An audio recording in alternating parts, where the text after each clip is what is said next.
Hola, soy José Cosculluela y te doy la bienvenida a un nuevo episodio de Líderes de Acero, el podcast para los que respiran estructura metálica. Antes de nada, te voy a pedir que te suscribas y que ojalá rellenes el pequeño formulario de manera que te podamos enviar todas las enseñanzas que vamos acumulando en todos los episodios, porque como sabes, lo que buscamos es que te lleves algo útil, algo que te haga reflexionar, algo que ojalá puedas compartir con tus colegas. Y para ello, traemos siempre a grandes profesionales de la estructura metálica, sean dueños de empresa, a personal técnico, pero siempre sean proveedores, pero siempre personas que aportan mucho a esta nuestra industria. Hoy tenemos un episodio muy especial. Ya lo sé, siempre hay bromas. Sí, siempre dices que es especial. Es que hoy, de nuevo, tenemos un episodio muy especial. El invitado que tenemos, Tony Walker, nos lo sugirió André Rivera hace 2 episodios. Dijo, en esa empresa están haciendo las cosas muy bien, han hecho una nueva planta espectacular y los tienes que traer. Y el otro sería la familia Walker,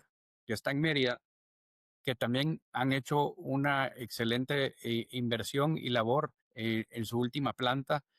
Así que quiero agradecer a nuestro invitado su amabilidad, su tremenda hospitalidad. Ha sido muy amable desde el minuto uno. Ya cuando preparamos el episodio fue realmente de muchas enseñanzas, así que os puedo garantizar que el episodio que viene es muy, muy, muy interesante. Con una persona con gran conocimiento, muy empática. Así que os aconsejo que subáis el volumen porque viene un gran episodio. Como os decía, nos trasladamos, es nuestro primer episodio en México.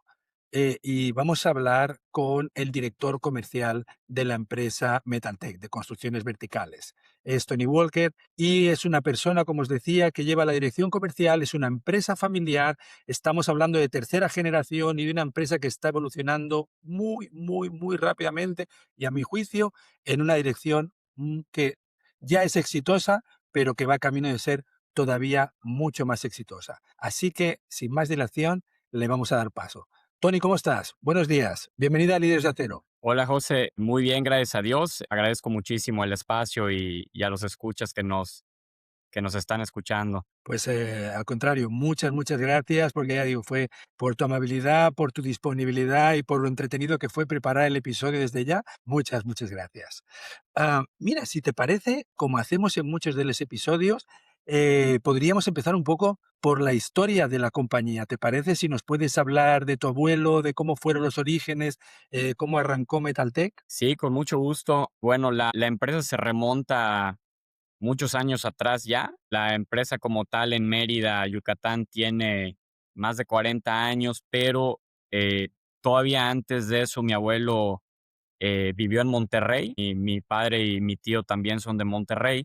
Y mi abuelo tenía un negocio de metalmecánica y estructuras ahí en esa zona, pues que es la zona más industrial del país, ¿no? Entonces, por pues temas que ya desconozco, esa empresa termina yéndose a la quiebra y mi abuelo empieza a buscar otras oportunidades. Entonces se le presenta la oportunidad de venir a trabajar a Mérida como ingeniero técnico en una planta donde procesan cal y pues toma esa oportunidad y se viene a establecer acá con toda la familia. Y una vez que echan a andar esa fábrica, pues decide que es una buena oportunidad para empezar el negocio de la metalmecánica y empieza entonces el negocio en conjunto con mi tío y mi papá, que en ese entonces estaban apenas empezando la universidad. Y bueno, empieza la empresa como todas, ¿no? Con proyectos muy pequeñitos en donde nos dedicábamos a hacer herrerías, nos dedicábamos a hacer los carritos tostadores, mucho equipo de maquinaria para precisamente la planta calera y para otras fábricas, hasta que empezamos a evolucionar un poco y nos empezamos a orillar más y a especializar en el tema de estructuras. Muy bien, muy bien. Y de ahí, eh, después entran tu papá y tu tío, ¿verdad? Que son como esa segunda generación que ya le da un impulso adicional, ¿verdad? Cuéntanos un poco cómo tienen distribuido, cómo han estado distribuyendo tu papá y tu tío las funciones en vuestra empresa. Claro, sí, ellos empiezan desde la universidad. Mi tío le encanta decir que él es el empleado número uno de la empresa. Él, fue el primerito que tuvo mi abuelo. Y bueno, el negocio está dividido de la siguiente manera, como muchas empresas familiares y del rubro. Mi tío se dedicó mucho más al tema comercial, atender al cliente y ver todos los temas de instalación y montaje. Y mi papá se dedicó más a ver todo el tema administrativo y operativo de la fábrica. Muy bien. Oye, si me permites, me llamó mucho la atención cuando conversábamos, porque cuando viene la generación que, bueno, que tú lideras, con tus primos, hacéis como un cruce, por decirlo así. Cuéntanos un poquito de eso que me pareció bien interesante de cómo dependéis unos de otros con la generación anterior, si puede. Sí, claro. Bueno, la idea que tuvieron entre mi papá y mi tío era que no se querían, al momento de empezar a involucrar a la siguiente generación, pues no se querían llevar los problemas a casa, ¿no? Entonces, tuvieron, en mi opinión, una muy buena idea, que era que, por ejemplo, mi jefe directo es mi tío y el jefe directo de mis primos es mi papá. Entonces, como dicen ellos, ¿no? Que cuando la regamos o cometemos un error, pues el que te termina poniendo en tu sitio es tu tío y no tu papá, ¿no? Entonces, la verdad es que es algo que nos ha funcionado bien. Me parece algo a tener en cuenta para las empresas en las que estén pensando también en una sucesión familiar. Me parece algo muy entretenido y que aparte a ustedes les ha funcionado también. Como que en la parte del área comercial, un poco lo que decíamos cuando conversábamos, de puertas afuera, lo que es montaje y área comercial, lo llevas tú, que dependes de tu tío, mientras que tus primos que llevan más de lo que podrías decir de puertas adentro, pasan a depender de tu papá. Pero bueno, aparte se nota que la relación entre todos ustedes es absolutamente óptima. Pero me parece muy bueno esa manera de depender del tío en lugar del papá y por lo menos en lo que respecta a ustedes ha funcionado muy bien. O sea que podemos decir que es un primer dato de acero. Oye, y ahora me gustaría pasar un poco por tu trayectoria. Tony, me llamaba la atención que que tú decías que normalmente el estudiante era trabajador a tiempo parcial, pero que tú cuando estudiabas ya tenías tan claro que querías trabajar en la metamecánica, que tú decías que eras trabajador y a tiempo parcial estudiante, ¿verdad? Sí, bueno, lo que pasa es que yo, pues, desde muy, muy pequeño me empezaron a traer al taller, ¿no? Entonces yo, por ejemplo, los fines de semana, en vez de ir a jugar fútbol en la mañana, pues me traían al taller acá y pues aprendí el oficio, ¿no? O sea, empecé pues como muchos de ayudante general a ayudar a limpiar piezas para pintura, de pintor, de soldador, de armador. Y pues bueno, así me la pasaba los fines de semana. Entonces, la verdad es que nunca se me pasó por la cabeza estudiar otra cosa que no fuese ingeniería civil. Precisamente al momento de que yo ya entré al negocio, cuando empecé a venir ya formalmente, fue cuando te dan tu carnet de conducir a los 16 años. Yo ya tenía más o menos un caminito un poco trazado. Está claro que vivimos, haz de cuenta, gráficamente en la zona menos industrial del país. Y pues bueno, cuando viene la oportunidad de estudiar la universidad, me ofrecen a mí irme a estudiar fuera, ¿no? Irme a Monterrey o a Ciudad de México o alguna otra ciudad un poco más grande. Y la realidad es que la decisión que tomé fue quedarme a estudiar en la universidad de la ciudad porque pues yo quería seguir trabajando. Para mí, a fin de cuentas, era lo que me gusta hacer. Y como bien comentas, yo más que ser un trabajador de tiempo parcial, yo era un estudiante de tiempo parcial. Entonces, pues más o menos así se fue desarrollando mi trayectoria universitaria, ¿no? Muy bien, muy bien. Y para poner en contexto un poco a nuestra audiencia, Tony, ya con 23 años, ya hace la gerencia de proyectos de obras bien importantes y me gustaría que compartiera esa experiencia también, un poco de gestionar una obra de gran tamaño para todos los ingenieros jóvenes que se puedan encontrar o que tengan un poquito de reticencia, ¿verdad? Uy, me toca una obra muy grande. Cuéntanos esa experiencia que tuviste con 23 años, la obra que llevaste. Sí, claro, bueno, como te comentaba, desde temprana edad, pues empecé a llevar algunos proyectos. Únicamente, pues empiezas con los muy pequeñitos y luego con los que vas vendiendo y haciendo un poquito tus primeros pasos, ¿no? Más o menos como ahí, como a los 23 años, me dan la oportunidad de gestionar un proyecto, en ese entonces el más importante que habíamos tenido, que es el Centro de Convenciones del estado de Yucatán, que fue un proyecto más o menos de 4,200 toneladas. Y bueno, ahí me aventé el reto y gracias a Dios es que, digo, no es que sea sencillo, ¿verdad? Pero la verdad es que yo me sentía muy cómodo porque pues yo sabía que tenía el respaldo de toda la empresa detrás. La verdad es que tenemos un muy buen equipo de trabajo y pues lo que yo iba necesitando me iban apoyando.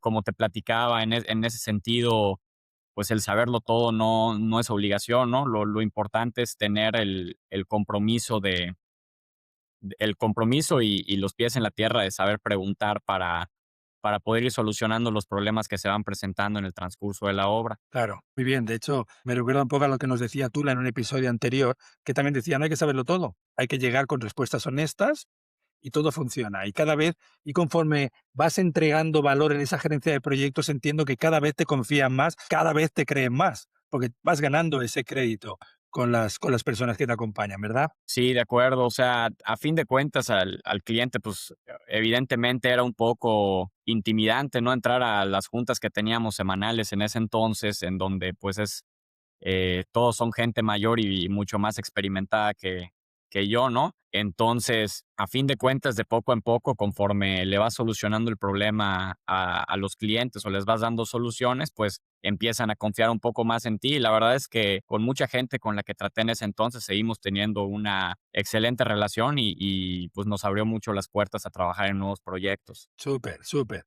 Bueno, pues ya tenemos el contexto. Me he olvidado, cuando os pedía a todos los que nos veis y nos escucháis, os pedía que os suscribierais, etcétera, que cumplimentáis el formulario. Me he olvidado de decir el título de la charla de hoy. Es bien importante porque estamos hablando de tradición familiar, ¿verdad? Tercera generación, ese impulso, pero vamos a hablar de innovación.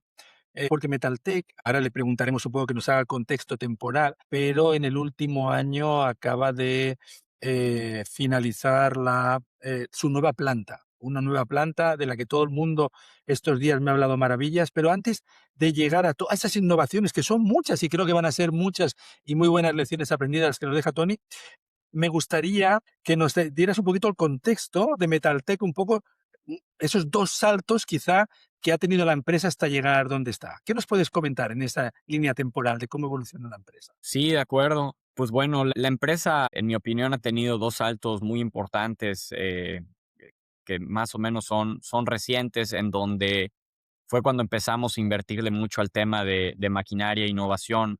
Nosotros, pues, haz de cuenta que teníamos una fábrica en donde estábamos produciendo aproximadamente, no sé, 400 toneladas mensuales más o menos. Y en 2015 fue cuando hacemos una primera inversión fuerte en maquinaria. Nosotros compramos un procesador de placas y una línea de perfiles comerciales de Peddinghaus con controles de control numérico.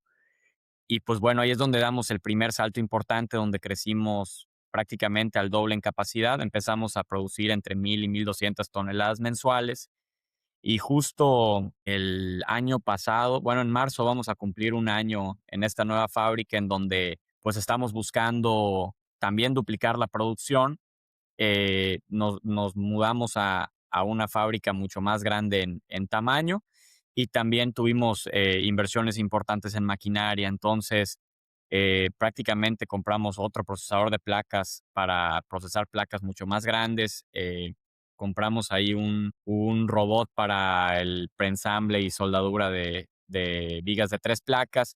También le empezamos a invertir muchísimo a la formalización de la calidad, porque pues si bien ya trabajábamos con ciertos estándares y de acuerdo a todas las normas, no habíamos formalizado ese tema como ya lo hicimos al obtener las certificaciones de ISC y AWS, Ujú, pues en las miras de querer exportar tanto a Estados Unidos como al sur, Centroamérica y las islas del Caribe. ujú. Fíjese qué interesante, lo que nos dice Tony. Por una parte, 2015, quieren pasar de 300, 400 a 1000 y ahora ya se proyectan en duplicar, en un plan estratégico que les lleve a más de duplicar.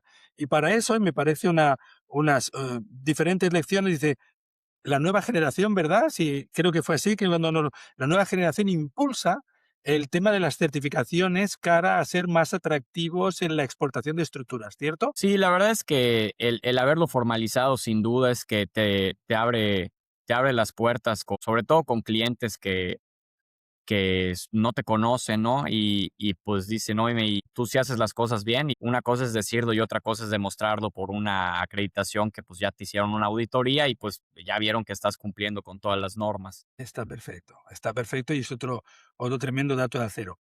Yo creo que hay muchas personas de los que nos siguen que a lo mejor han trabajado un poco como me imagino que era vuestra manera anterior cuando empezabais, pues a lo mejor con una nave y luego arrendando la de al lado y luego comprando la de más allá y al final acaba viendo un pool de diferentes, ¿verdad? De diferentes naves y luego el cliente sueña en cómo va a ser esa obra, total, esa gran fábrica totalmente lineal.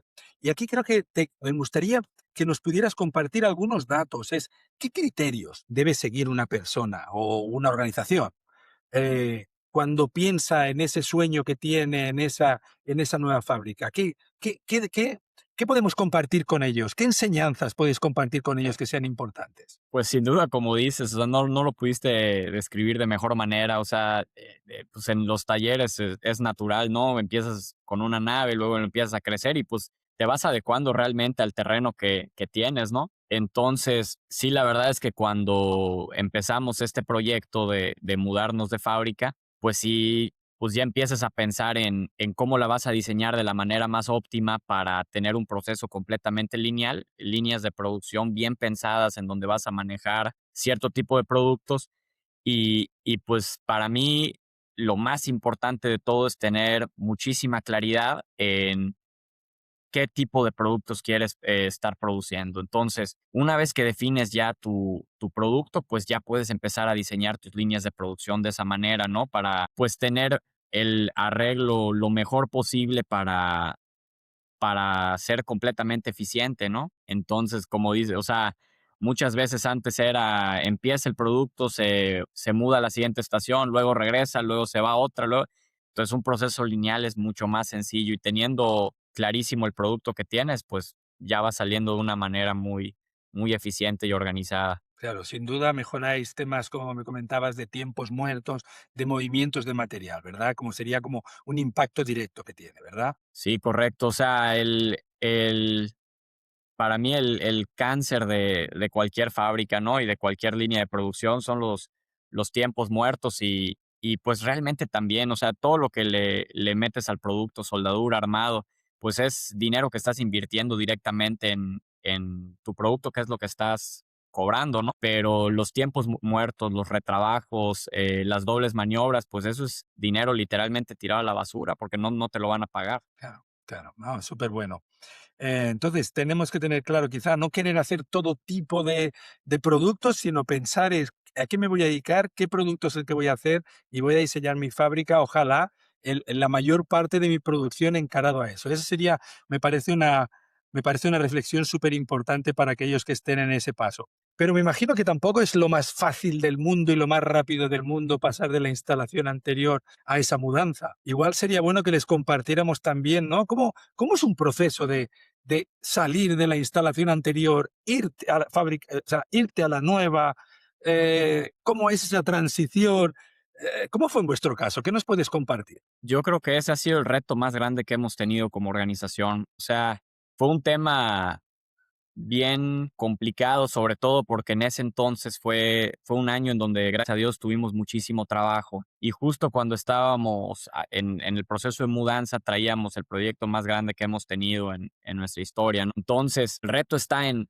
cómo le empiezas a bajar pues, de ganas al taller anterior y empiezas a incrementar la producción en el nuevo, pero nunca perdiendo pues esa producción que pues tú tienes que estar cumpliendo del cliente, ¿no? Entonces tuvimos muchísimos retos, el principal fue ese, la mudanza de la maquinaria. Eh, Gracias a Dios, ¿cómo lo fuimos planteando? Pues conforme nos fue llegando, tenemos 3 líneas de producción, entonces nos llegó la primera línea de producción, le echamos a andar y en ese momento fue cuando empezamos a mudar la anterior. Entonces vamos a decir que teníamos el mismo taller que ya teníamos antes en el nuevo y empiezas a mudarla, pero luego empiezan otros retos, ¿verdad? Que empiezas a cambiar de ubicación geográfica en la ciudad y pues no toda la gente te quiere acompañar a la nueva porque le queda más lejos de sus casas o lo que tú quieras.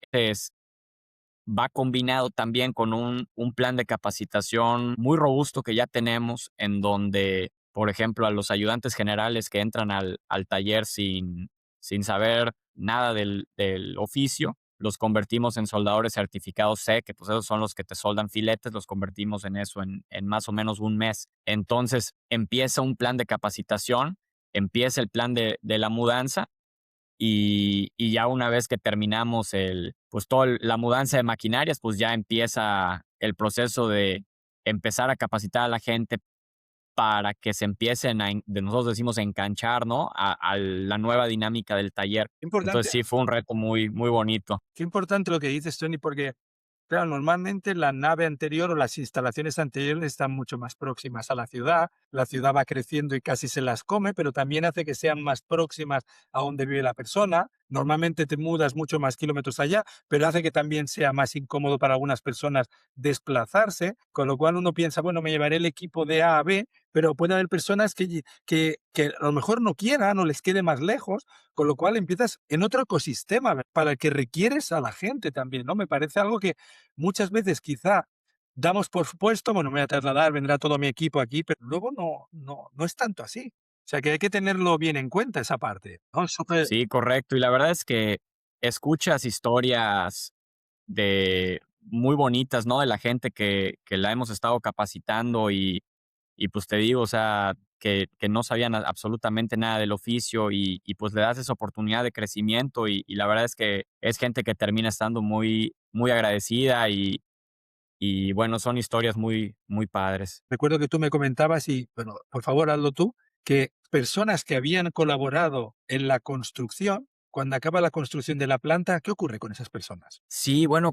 cuando hicimos la construcción de la fábrica, había mucha gente que, sobre todo las etapas finales, ¿no? Que hay mucho trabajo de limpieza y pues de estar barriendo con la escoba y todo el polvo y demás. Y había muchísima gente que estaba allá y pues era gente más o menos de localidades cercanas. Entonces, pues en los recorridos que hacíamos todos los días, pues se acercaban con nosotros y nos decían, oye, ¿no será que después de que terminemos esto haya trabajo para mí para entrar aquí con ustedes? Y pues definitivamente se les decía que sí. O sea, estábamos en ese entonces, como te decía, con muchísimo trabajo y buscando ayuda, ¿no? Entonces entraban y pues literalmente de tener un trabajo, de estar barriendo el piso, pues se les capacitó y se convirtieron en soldadoras. Entonces hay muchas historias, muchos casos de éxito de ellas en donde se les da esa oportunidad, se les da la capacitación y pues lógicamente viene acompañado de un muchísimo mejor sueldo. Entonces es gente que está muy, muy agradecida y comprometida con la empresa. Me parece un tremendísimo dato de acero. Primero, lo que estás conversando, el hecho de darle la oportunidad, de enseñarles el oficio. También me comentaba, supongo como decía Henry en episodios anteriores, que también habías dado la oportunidad a que ingresara cada vez más mujeres al taller. ¿Y qué nos puedes compartir de esa experiencia, de la llegada de más mujeres a la parte de soldadura? Ya habíamos tenido una experiencia previa en las épocas de mi abuelo en donde él quiso meter soldadoras y entraron las soldadoras, ¿no? Y la verdad es que trabajan bien. El problema fue que se empezaron a involucrar con los soldadores en temas personales. Entonces, pues ese experimento no funcionó en ese entonces. Pero ahora que gracias a Dios en la zona hubo muchísimo trabajo y no había mucha gente disponible para trabajar, pues decidimos pues, volver a abrir esta oportunidad, ¿no? Entonces, hicimos escuela, capacitaciones y todo, entraron las mujeres como ayudantes generales, las capacitamos, terminaron de soldadoras y todo muy bien. Y la verdad es que nos ha funcionado muy bien porque hemos notado que son algo más comprometidas que muchos hombres y la verdad es que tienen muchísima atención al detalle. Entonces, sobre todo para el tema de soldadura, la verdad es que le aprenden rapidísimo y lo hacen muy bien. Qué bueno. Pues mira, dejamos otro dato que aparte confirma un poco lo que nos decía en episodios anteriores Henry, que estaba intentando que hubiera cada vez más porcentaje y el hecho de que sean más detallistas, que puedan tener que puedan ingresar también en empleos que anteriormente era más complejo. La verdad es, con esa academia que tenéis, que vais sacando promociones diferentes, me parece un tremendo dato para muchas empresas que muchas veces también nos comentan que falta personal, que a lo mejor están en zonas como ustedes no tan industriales, ¿cómo resuelvo ese problema? Pues lo han resuelto con mucho éxito. Y mira, que quería ahondar un poquito más en el tema del equipo, porque muchas veces hay un poco una dicotomía, hay talleres que les funciona muy bien subcontratando, pues que a lo mejor tienen un núcleo y van más por subcontratar, que a lo mejor la gente en la planta pues no sea personal propio, sino que sea personal externo que trabaja en la planta. ¿Cuál es la filosofía de vuestra empresa en ese sentido? Ok, nosotros no subcontratamos absolutamente nada. O sea, nos gusta tener el control total en cuanto a temas de calidad y sobre todo en cuanto a temas de control sobre qué proyecto le vamos a meter más recurso. Entonces ahí sí no subcontratamos nada, no tenemos contratistas, toda la gente es hecha y capacitada por nosotros para precisamente tener ese control muy hermético sobre qué es lo que estamos produciendo y cómo lo estamos produciendo.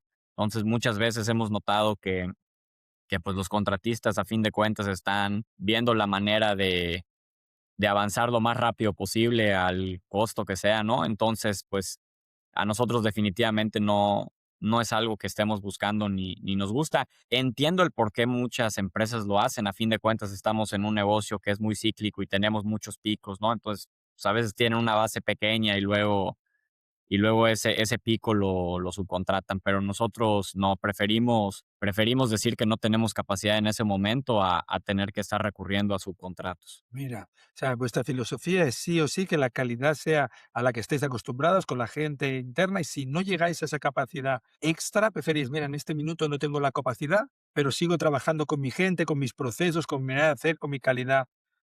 Muy bien. Siempre hay como siempre hay como dos corrientes, ¿eh? Y ustedes apuestan por personal propio, por calidad constante y que sea todo absolutamente previsible. Muy bien, muy Y bien. que no me malentiendan, o sea, también los subcontratos, ya hay subcontratos y contratistas que trabajan muy bien, ¿no? Pero, de esta manera es como nos ha funcionado a Por nosotros. supuesto. No, no, sí. De hecho, no hay una corri o sea, yo creo que ambas pueden ser buenas. Lo que te asegura que sea tu personal es que ese personal ha estado siempre formado por ti, tiene los criterios de calidad, que han ido aprendiendo. O sea, yo creo que sí, tiene ese pro que la calidad puede ser muy uniforme. Si vas a subcontratar, si tienes un subcontratista muy bueno, maravilloso. Si no es tan bueno, pues, se come el plazo y no te va a entregar el producto que tú deseas y, bueno, tienes una tensión adicional.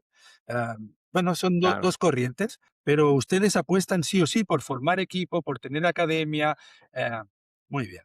Mira, en ese sentido también me llamó la atención y ya me lo habían comentado las personas con las que me informé de vuestros procesos, que también ustedes han invertido mucho en lo que sería, ya no solo, vamos a decir, la infraestructura, vamos a decir, máquinas, planta, súper importante lo que nos has comentado, pero también creo que hay muchas enseñanzas a compartir en lo que sería sistemas de información, conectar sistemas, que no haya duplicidad de datos. Y creo que ustedes han hecho algo muy importante que me gustaría, hasta donde nos puedas compartir, ¿qué hacen ustedes con los sistemas informáticos? ¿Qué visión tienen en ese punto? Bueno, la verdad es que ahorita estamos justo en 2 procesos de revolución informática, donde el primero es que estamos cambiando de sistema de ERP para precisamente poder, pues, llevar un muchísimo mejor control de todos los gastos y producción y almacén y demás. Y también estamos, bueno, no quiero decir implementando, porque esto lo llevamos trabajando hace ya muchísimos años, desde como 2014 con el Strumis, pero sí, sin duda estamos buscando las maneras de explotar mucho más sus funciones, ¿no? Si antes lo usábamos para más o menos el conteo de producción y más o menos cuánto estás produciendo y embarques y el almacén y demás, ahorita sí estamos explotándolo para llevar un control muchísimo más preciso, en donde ya sabemos en qué parte del proceso está cada una de las piezas y pues eso también simplifica muchísimo el tema de traslado de información al cliente. Nosotros también tenemos la filosofía, pues que no tenemos nada que ocultarle al cliente, ¿no? O sea, la información está ahí, las puertas están abiertas en el momento que quieran estar aquí en el taller y verificar que su proyecto va de acorde a plan o no de acorde a plan, pero pues ir pudiendo tomar las medidas para de esas desviaciones, irlas corrigiendo y pues apegarnos a lo comprometido, ¿no? Pero eso nos ayuda muchísimo con un clic ya le mandas la información de cómo va la producción de su proyecto y sabes en qué etapa exactamente está cada una de las piezas. lo que va a estar muy bonito va a ser ver que esos dos ya se complementen porque van a tener, tú tienes más experiencia que yo en esto, pero ya vas a tener bueno, dos sistemas que van a estar interconectados compartiendo información y pues yo creo que nos va a ayudar muchísimo. Pero tú eres el profesional, tú eres el que lo vive en el día a día. Sin duda, yo creo que es un paso, independientemente de los sistemas, obviamente no, sin centrarnos en qué sistema es, pero que el sistema de producción converse con el ERP, con el sistema de facturación, de certificación, que uno necesite el material, lo compre el otro y cuando lo haya comprado, el de producción ya sepa que le va a llegar. Yo creo que sí que es esa visión que ustedes han tenido y que en la que están trabajando, yo creo que es un poco en la misma línea de cuando pensaron en cambiar los diferentes talleres a un taller lineal, pues bueno, también a nivel información, ¿qué puede hacer más en información? Yo creo que es un tremendo dato el que nos dejas. Ya digo, Andrés me lo decía, están haciendo muchas cosas muy bien, los tienes que traer al podcast. Pues sí, yo creo que son esas un poco esas enseñanzas que queremos compartir, ¿eh? Pues, la academia para tener personal, la parte de cómo deciden ustedes el producto, cómo el sistema de información. Creo que ustedes están haciendo, es muy bonito el episodio, porque creo que son muchos, uno no llega, ¿verdad? A esas decisiones de la noche a la mañana, es fruto de madurez, de ir conversando a la generación, qué vamos a hacer, qué hacemos mejor. Y la verdad es que mis felicitaciones, creo que están tomando decisiones súper bonitas. También que me gustaría hablar de algún proyecto icónico de los que han estado haciendo, y sé que han estado en un proyecto bien importante que se llama Nido de Halcón.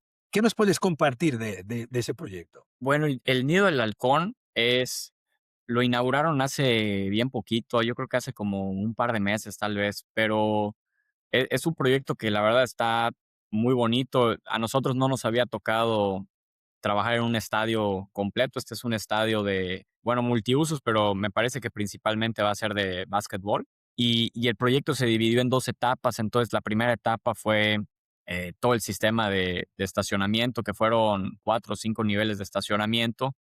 Y luego la parte superior, que fue ya toda la cúpula, un domo muy bonito con todo su sistema de fachadas.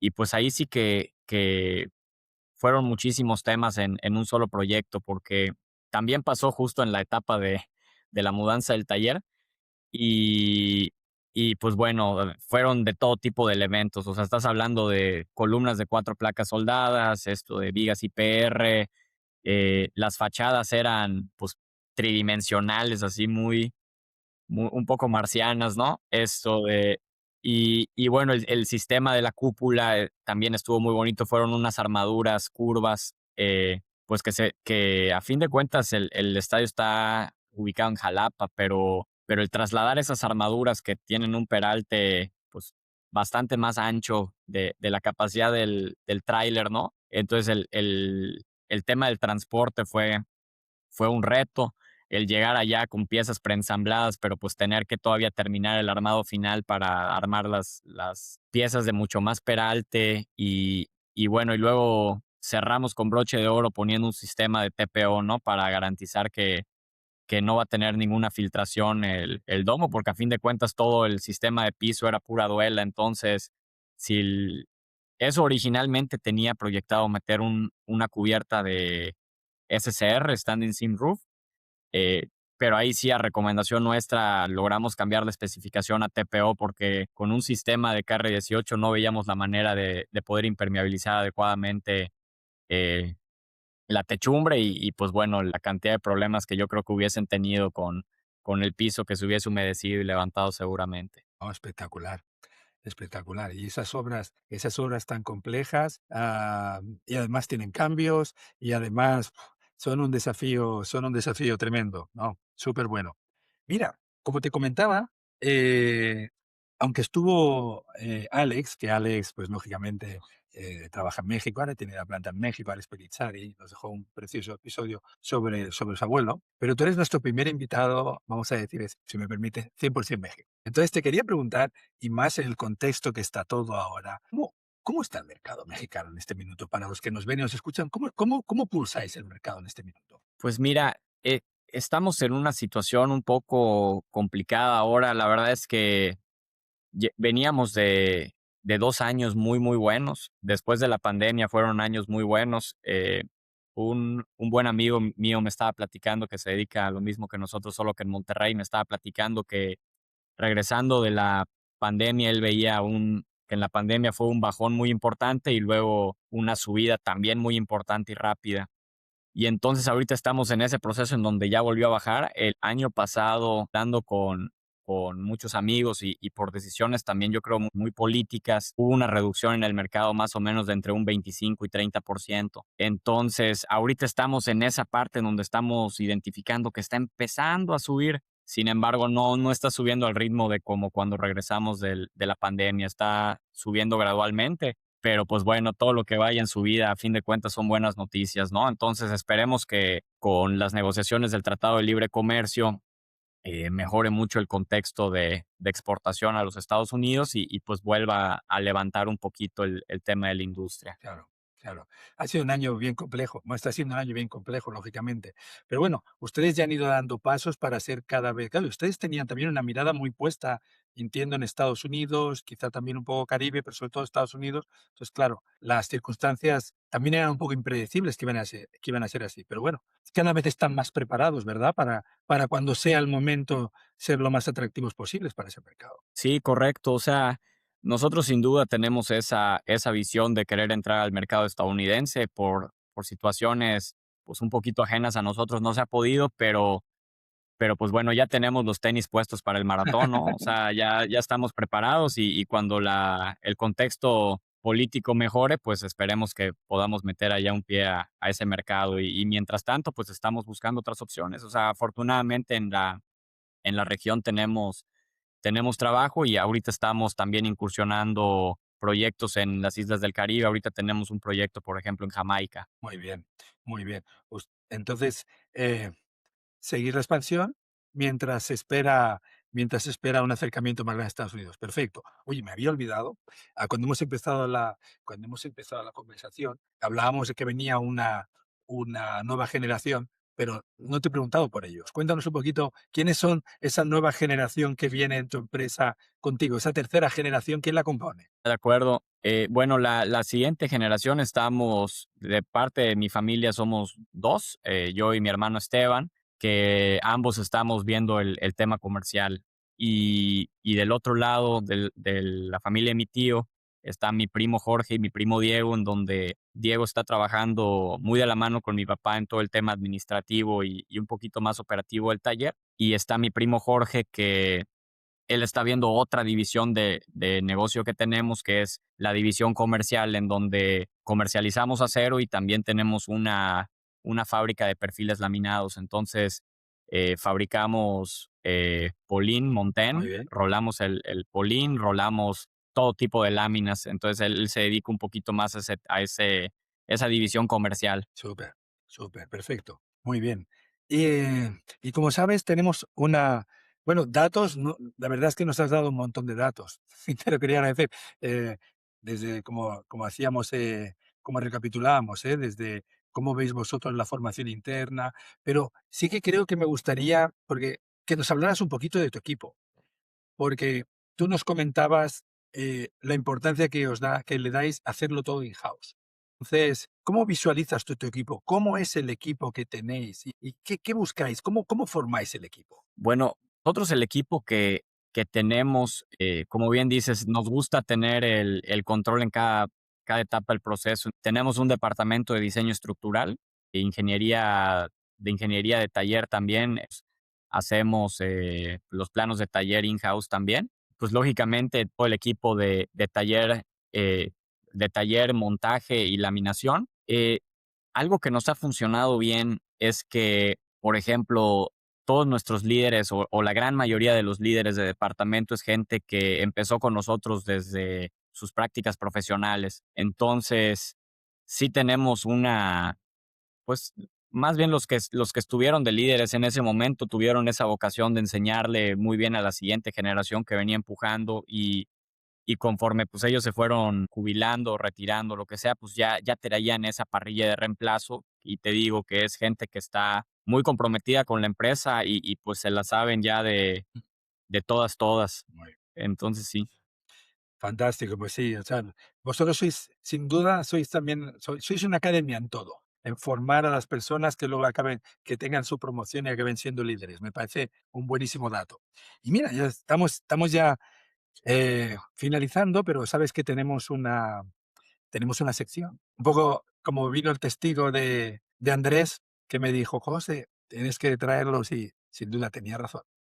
Te tengo que pedir lo mismo. En nuestra sección de Pasa la Viga, eh, ¿a quién traemos? A Líderes de Acero. Pues mira, yo tenía en mente a 2 personas, y creo que pueden aportar muchísimo. La primera es, del ingeniero Neftalí Barrios, que él es el que maneja la fábrica de estructuras metálicas, edificios metálicos de Ternium. Y a mí me gusta mucho platicar con él porque tiene una visión muy completa en todas las etapas del proceso, ¿no? Porque pues a fin de cuentas Ternium tiene desde el molino, ¿no? Y él ya tiene muchísimos años de experiencia trabajando en Ternium y muchos años de experiencia trabajando en el rubro de las estructuras metálicas. Entonces creo que puede aportar muchísimo. Y también con el ingeniero Octavio Álvarez, que él es el director ahora del INCA, del Instituto Mexicano de Construcción en Acero, porque creo que él puede aportar también muchos comentarios interesantes sobre cómo estamos como gremio y y todo lo que están trabajando a fin de cuentas para el beneficio de todos nosotros, ¿no? O sea, a fin de cuentas, como bien sabemos, nuestro principal competidor no somos entre nosotros mismos, nuestro principal competidor es el concreto y él la verdad es que está haciendo un muy buen trabajo en ese sentido con temas de promoción y temas de capacitación y ir creciendo el gremio, ¿no? Muy bien, ¿no? Mira, tremendo el dato que das una vez más, porque de hecho de Inca con Octavio nos hemos puesto en contacto con él. Todos, bueno, conocemos bastante de asociaciones, en la STEM en España, que aprovecho a darle las gracias porque emite los episodios que grabamos de Líderes de Acero para todos los miembros, o como puede ser en Chile también el ICHA. Bueno, hay muchos, pero sin duda el de México es un ejemplo. Por las iniciativas, tienen también una certificación, ¿verdad? Como una certificación del INCA que ayuda también a estandarizar, a que la calidad que ofrezcan los diferentes fabricantes sea uniforme, ¿verdad? Que sea una competencia, ¿cómo diríamos? Que todos ofertemos lo mismo y con la misma calidad, que no sean precios diferentes en base a calidades diferentes. Entonces, no, me parece, sin duda, y Neftalí también, sin duda son dos grandes invitados y vamos a hacer lo posible para que nos acompañen. Y, pero hay una segunda parte de tarea. ¿Qué les pregunto? ¿Cuál es la pregunta que nos dejas? Igual que Andrés decía de preguntarte por las tremendas instalaciones que habéis hecho, ¿qué preguntas le podemos trasladar a Nestalí o a Octavio? Con esa sí ya me agarraste en curva, pero yo creo que al ingeniero Neftalí, eh, yo creo que les puede platicar mucho sobre precisamente el contexto del acero a nivel, pues, tanto nacional como un poquito Muy internacional. bien. Él también se dedica mucho al tema de exportación a Estados Unidos y la verdad es que él les puede hablar muy bien sobre el contexto del acero de manera general, dónde estamos parados y más o menos qué es lo que prevé para el futuro. Y y a Octavio, yo creo que les puedes preguntar también sobre todas esas acciones que está haciendo él dentro del país, porque creo que es algo muy replicable para todos y a fin de cuentas para mí es una asociación muy importante para todo el gremio en donde pues, realmente lo que está haciendo es echarnos la mano, ¿no? Y sí es algo que creo importante, porque adicional a todo eso, pues las publicaciones que hacen, por ejemplo, nosotros que nos basamos mucho en ISC, pues están perfectas, obviamente, ¿no? Pero hay mucha gente pues, en el país y en general en Latinoamérica que no habla inglés. Entonces, pues todas esas traducciones o implementación de códigos, pues las hace muy sencillas para el hispanohablante. No, me parece súper buenas las preguntas. De hecho, es una de las obsesiones que tenemos aquí en nuestra comunidad. Ojalá que vengan los gremios, ojalá juntarlos también, porque yo creo que puede haber experiencias que pueden ser interesantes. Oye, voy a abusar una vez más de tu amabilidad y te voy a preguntar. Yo creo que va a haber muchas personas que se queden con ganas de más, pero tampoco podemos hacer un podcast que dure 3 semanas. Tenemos que acotarlo. Te tenemos que invitar más adelante de nuevo. Pero si alguien quiere contactar contigo, ¿qué vía les podemos dejar para que te puedan contactar? ¿Cuál se te ocurre? Pues realmente les puedes dejar ahí mi correo y mi teléfono, Muy o sea, bien, sin problema. muy bien. Súper. Pues así lo haremos en los comentarios, porque seguro que habrá quien. Me consta que en episodios anteriores también ha generado instancias para que se conozcan empresas, se visiten, etcétera, lo cual nos agrada mucho. O sea que ojalá, estoy seguro que en este episodio volverá a ocurrir. Oye, pues te agradezco muchísimo. Te agradezco muchísimo todo el conocimiento que nos has compartido. Episodio espectacular. Así que te agradezco enormemente que nos hayas acompañado hoy en Líderes de Acero. No, gracias a ustedes y a los radioescuchas que siguen por aquí. Muy bien, y nos vemos pronto. Cuídate mucho. Bueno, y así llegamos al final de un nuevo episodio de Líneas de Acero, el podcast para los que respiran estructura metálica. Como siempre, quiero agradecer a mi equipo, a Delphi en la producción, a Ana y a Nelson, que editan todos los episodios, por el excelente trabajo que hacen. Y si te gustó el contenido, pues puedes seguirnos, ojalá lo compartas con tus colegas. Y nada más, nos vemos puntuales y alegres la próxima semana. Hasta luego.